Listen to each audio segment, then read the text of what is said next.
Hey guys, welcome to the Ramsey Paul Show. It's weird whenever I do these shows. It's almost like I try to get into a character. Hey, welcome to the Ramsey Paul Show. We're doing the top five. I don't talk like that in real life. I'm going to try to keep it real, like our black friends will say, right? Is that what their expression is? But seriously, thank you for watching. We do the show every day. I've been like on this huge streak. I go over the top five news stories of the day. I really love it. It's like a throwback to videos I used to do. Well, it's actually a little bit different. I used to just do short videos about various subjects, but now I do the news update. I went away from that because I got blackpilled and I started to stream. There's more money in streaming than this, but that's okay. I like this. It's more authentic. And you guys can help out. Be sure to like and subscribe.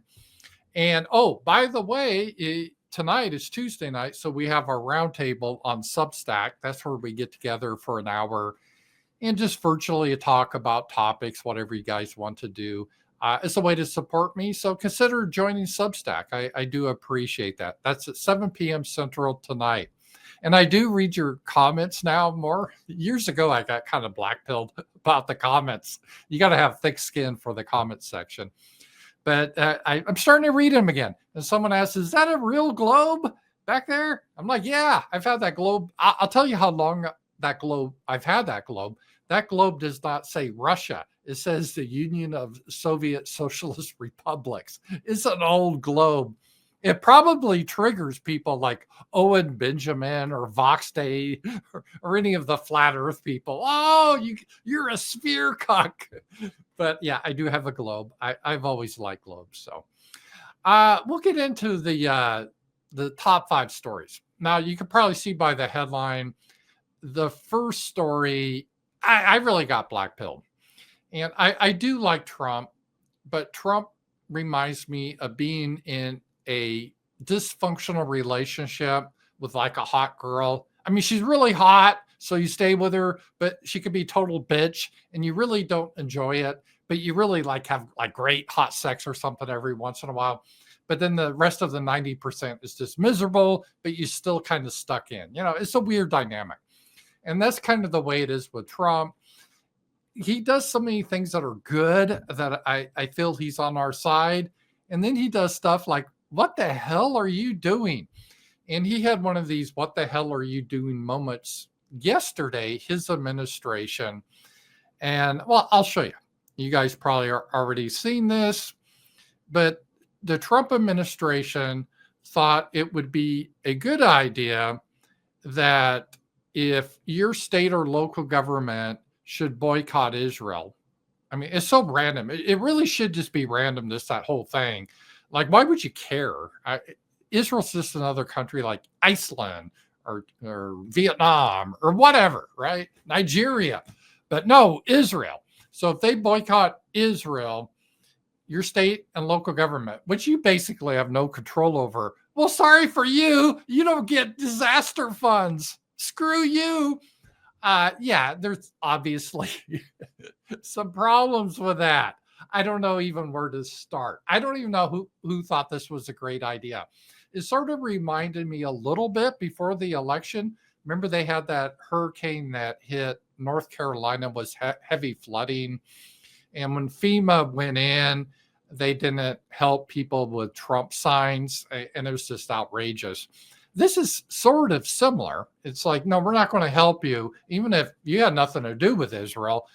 You just happen to live, let's say, in California or someplace where they're boycotting Israel, whatever boycotting means. Well, we're going to punish you. It doesn't matter what you think. Even though you're paying your taxes to go for this sort of stuff, we're going to withhold it as some sort of weird collective punishment because, oh, we got to protect the most precious people in the world and their precious ethno-state.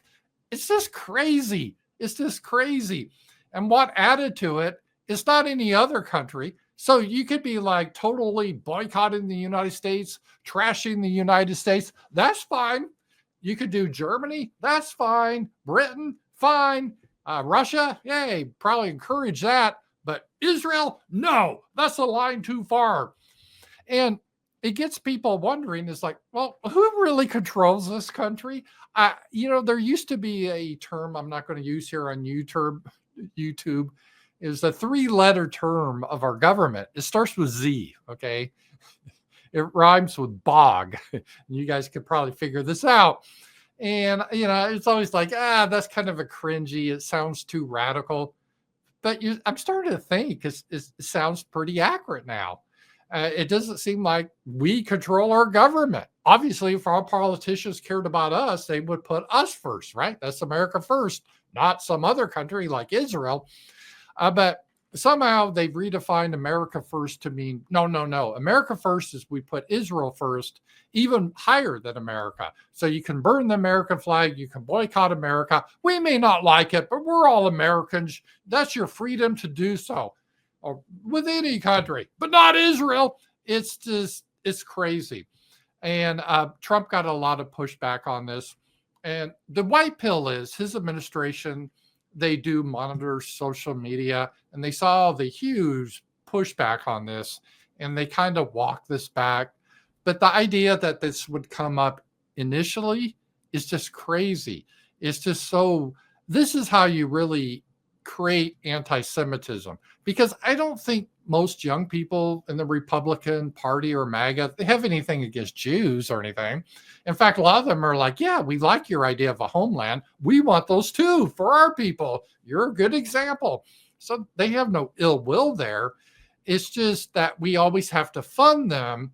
And then it goes farther that they control our politicians through bribes and potentially blackmail, at least bribes, AIPAC, Tom Cotton, Lindsey Graham. My governor, for God's sakes, my governor of Arkansas is for some reason in Israel just like fawning over them at the Wailing Wall. And she's supposedly a Christian, right?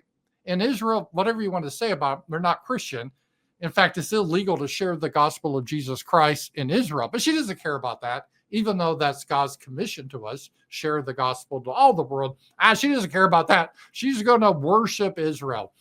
It's pathetic, and I don't know if it's because of her religious beliefs or because she's scared of them or what, but there's something fundamentally wrong here.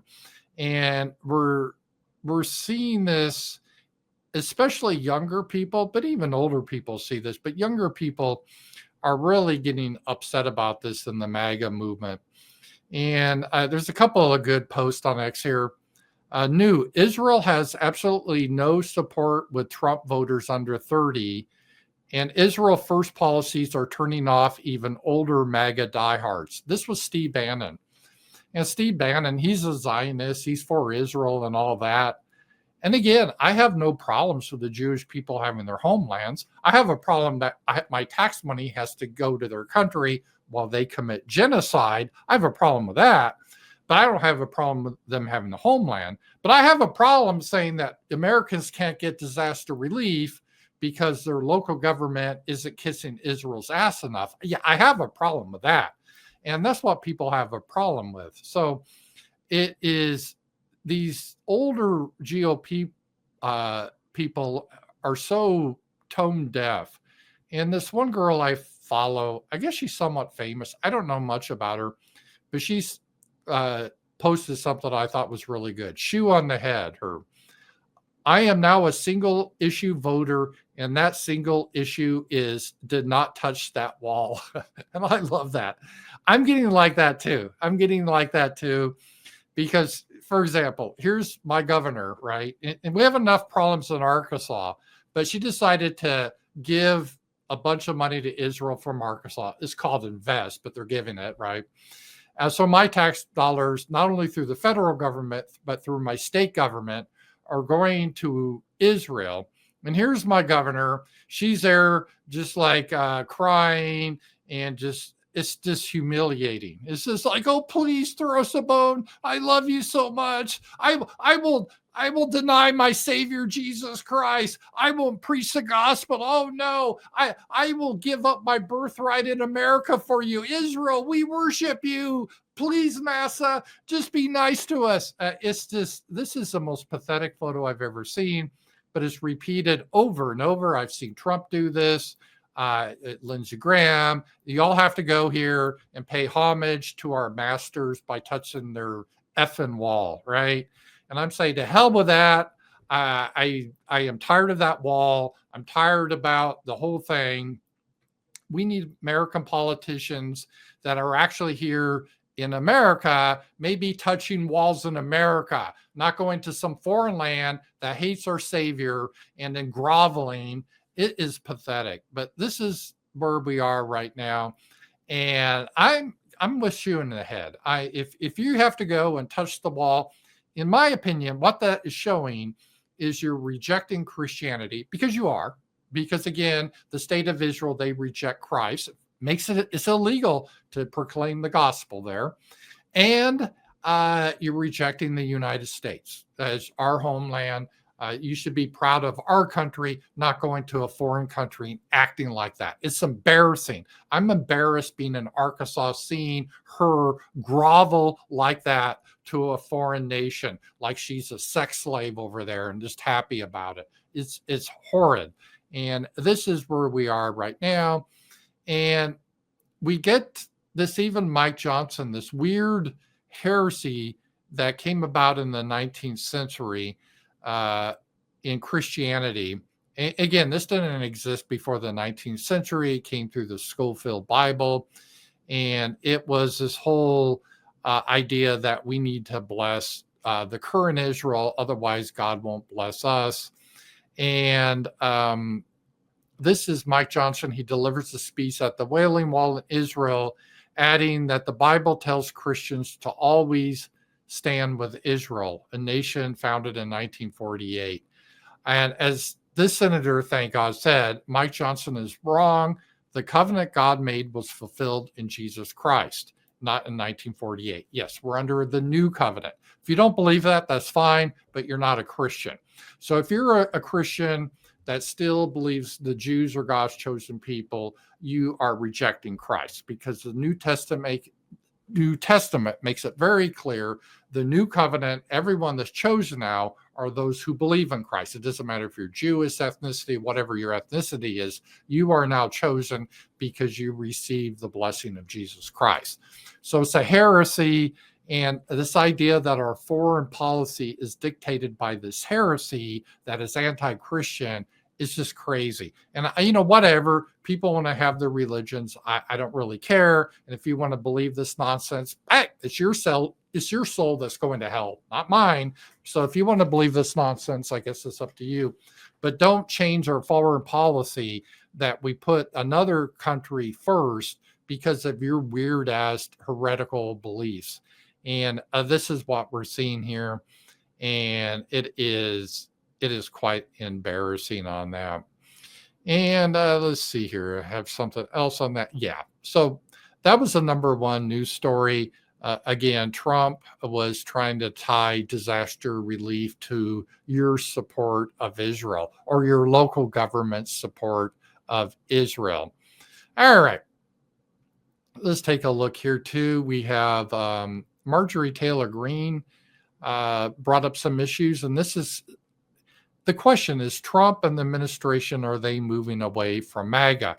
Yesterday, I said there was like this big fight within the Republican Party between MAGA and the old-time Republicans like the Bush, Mitt Romney, and they're represented now by Lindsey Graham, that turtle guy, Mitch McConnell, all these corrupt cucks, and they want us to go back to the old way. But now the question is Trump even still MAGA? I think that's a fair question. He has definitely not shown that with Ukraine and Russia and getting us involved with Israel and all this crazy stuff that's happening. So let's just take a look at this here. I think a lot of us in MAGA world are a bit confused about, right? And it's this whole idea of America first. We believe, or I believe, I'll speak for myself here. I believe America first means enough of the foreign wars, enough of funding, backing Ukraine, enough of sending money to a Middle East conflict between Hamas and Israel, enough of all of those things. That shouldn't be radical. That was George Washington's in his final farewell address. He warned us about getting involved in foreign entanglements. We shouldn't be involved in these wars whatsoever. It doesn't mean I'm a pacifist. We need to defend America. I'm for that. If trying to invade America, yeah, we should be strong. But this idea that we should be captured by Israel because they have a lot of control over our politics, that needs to end. I think we should use RICO against groups like ADL, and EPAC should be banned. Any politician that takes foreign money, they should be, it's treason is really what it is. Let's bring it back to the United States. Some of the things that the administration has pivoted on. I mean, I believe Trump said he was through with all those things before he was elected, seems to have changed. Now, I also read in that article, in that interview, that you don't blame Trump, you blame the party. As the leader of the Republican Party, doesn't the buck stop with Donald Trump? That's a good question. And I'm really tired of treating Trump like he's just a stupid kid that has a brain damage and he can't be responsible for anything. Yeah, he's under a lot of pressure. I get it. But he picks his advisors. He picks his administration. He doesn't have to follow these people, but he does. And this is the oddest thing about Trump. He will quickly throw his base under the bus, quickly. But he kisses ass to people like Lindsey Graham, Mitch McConnell, Ben Shapiro, all these people that were never Trump, that were cheering for him to go into prison. And now they put on the MAGA hat and he's kissing their ass. And they're saying, you know what MAGA really means? It means supporting Israel first and fighting a war for Israel, fighting against Iran. That's what MAGA is. You know what MAGA is continuing this losing war with Russia. It's just crazy, but that's what's happening. Well, for one, it seems to be all the people that did not support him during his campaign. I was one of the loudest people that supported him during the campaign, but it's all the others that came on after he won the general election. Those seem to be the people that have the red carpet rolled out to them to the Oval Office. And I think that has a lot to do with who the people are in the White House. Also in Congress, it's interesting how I have all these Republican colleagues of mine who were hardcore never Trumpers, hardcore anti-MAGA, but yet all of a sudden they're running around wearing MAGA hats and boasting about every time they talk to the president. And so I don't think the president is listening to the right people who are his true supporters, people like myself and others. It seems to be everyone else has, establishment Washington. Yeah, but that's on Trump. He did that in the first term, remember, with John Bolton. And Trump's not a little kid. That's on him. So I put the responsibility on him. It's like, oh, Trump, okay, he doesn't know anything. He has no agency. It's these other people that are giving him bad advice. I'm not buying that. If that's the case, he shouldn't be president. That means he's not mentally well in order to make his own decisions. How is he different than Biden? Biden didn't know what he was doing. Trump should know what he's doing. I would. I mean, you should be able to make your own decisions. Establishment Republicans, the people that the base is absolutely sick of are the ones that have the president's ear. And I find that very frustrating. And I think that's why we're seeing the results that we're seeing. But Eric, you're completely right. We said no more foreign wars. And here we are, we are continuing to fund Israel's war, basically against whoever they want to go to war with. Yeah, Israel gets a blank check. Whatever they do, it's a master-slave relationship, and we're not the master in that relationship. And Republicans will never back off of that. At least they showed that when I introduced an amendment to stop funding it. There were only 6 members of Congress that voted for my amendment, and that includes myself. They're running back into providing weapons and funding for Ukraine, which is absolutely ridiculous. Americans across the board do not want to have anything to do with that war, and we don't want to go to war with Russia. We aren't interested in that at all. But I think what is bothering so many people is to see the America First president and the party that's supposed to be America First making it what seems to be a departure from being actually America First. And I love the president. I support him, but it's the right thing to do to call this out when I see it. And when I'm hearing it from my constituents and hearing it every single day from people all across the country. Yeah, Marjorie Taylor Greene, she's right. And she has her issues, but I think she means well. And this is a problem with Trump. And JD Vance, if he wants the nomination, I think he's going to have to pivot from Trump a little bit on this, because Trump's headed for a disaster, especially Ukraine. Trump had he had the option to walk away from that disaster. He could have washed his hands from it. And except for the stupid neocons, everyone would have supported him. It would have been great. But now he's stuck in there. He's threatening sanctions against China and India because of Russia. Russia's winning. There's no path for Ukraine to win. They're running out of men. Even if we supply them, we don't have the weapons. But if we did, it wouldn't make any difference. So this war is going to be lost. And I don't know why Trump wants to have ownership of this war, but he does now. And I know he can cry like a little bitch, and I'm sure he will. This wasn't my war. It was Joe Biden's war. Well, bitch, that was true initially, but you had your chance to walk away from it, and you didn't. So don't give me this crying about, it's not my war. It's just, again, going back to the Vietnam War, LBJ, he could have said, hey, this isn't my war. It was Kennedy. We're getting out of it. LBJ didn't do that, and it became his war, and it destroyed his presidency. I see that happening here because Ukraine's going to lose, and Trump's going to get the blame. Probably rightfully so now, because Trump assumed ownership of it. And I'm getting tired of that. It had nothing to do with America First. It is crazy. We have no interest in the Donbass and supporting some dictator in Ukraine. This shouldn't be our business, but here we are. It is crazy. So that was the number 2 story, is some of the Republicans like Marjorie Taylor Greene are really getting upset of how Trump seems to be moving away from MAGA. All right. The third story that came out just shows how the diversity doesn't really work here in the United States, and how our country, until we fundamentally fix this, we're going to have problems. So here it is. This is a lady. She's a representative. She's in Congress, right? Final decir unas palabras en español porque yo soy guatemalteca con mucho orgullo. Primero que soy americana. So what she said there, if you don't speak Spanish, she's saying that she is a proud Guatemalan before I'm an American. So she is saying that her loyalty is first to Guatemala than it is to America. At which point, fine, but she shouldn't be in this country then. I would kick her out of Congress, strip her of citizenship, and send her ass back to Guatemala, because she seems to prefer that. I have no problems with that. She does not belong here. This is a problem when you'll have dual loyalties. And dual loyalties, oh, that's the canard.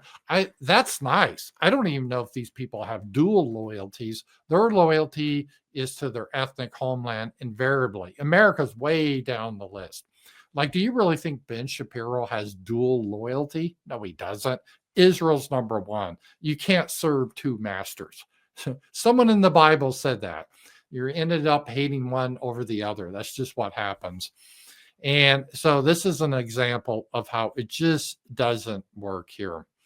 All right. The other thing we got here is these delusions about our proxy war with Russia. These people, it's like they've listened to the propaganda. They don't really understand how badly Ukraine is losing. I follow the war. And it's one of those things like COVID. I could see the truth early, but it was just all the censorship. Same thing with the Ukrainian war with Russia. All these lies about, Russia's losing billions of men. Ukrainians are winning glorious victories. They're hardly taking any casualties. And it's like, no, it's actually the opposite. But people believe the propaganda. And then here's one of the propaganda, this lady. I mean, so delusional. Hello, dear friends. As of right now, Ukraine needs at least $500 billion to rebuild. Well, I don't even know what this means to rebuild. They're at a war right now that they're losing, which they will lose. So what is that even talking about? This money shouldn't be coming out of the pockets of the taxpayers of the countries that support us. They should be coming from the frozen Russian assets that are being stored in Europe. Making Russia pay is not optional, it is justice, and it will happen. Well, they will pay. I mean, in a weird way, she's right. Russia is going to pay for the rebuilding of Ukraine because they're going to control Ukraine, I think, at this point. I think Russia's had enough. I think initially they just wanted the Donbass, but because of there's been no compromises, I think they're going to take the whole thing. Because again, in my globe back here, if you look at my globe, Ukraine was part of the USSR. Moscow has ruled Ukraine for a long time, and it's going to go back to that situation. So yeah, Russia will rebuild. They will pay for rebuilding Ukraine, but that's because they are controlling it or will control it. A lot of delusions there, and that is crazy. All right, so that was the number 4 story. And number 5 story is kind of not as serious, but it is still a little bit interesting. It's filed under, why do we have female cops? Texas cop vows to give everyone a ticket after she didn't get action the night before. I guess this is Texas cop, and she didn't have sex the night before. So on TikTok, she thought it'd be a good idea is to give everyone a ticket, even if they don't deserve it, because she was bitchy. So she was like confirming all the stereotypes about women, how they're emotional and they just do based on their emotions, not reason. There's no sense of justice. Like, how is it justice to give someone a ticket because you're mad you didn't get sex the night before? Well, it really isn't, but she thought this was a good look. This is crazy. And so I guess she deleted that video, but this is how crazy it is. So guys, thank you for being here again. It was a good update, and be sure to like and subscribe, and I will talk to you guys later. Bye-bye.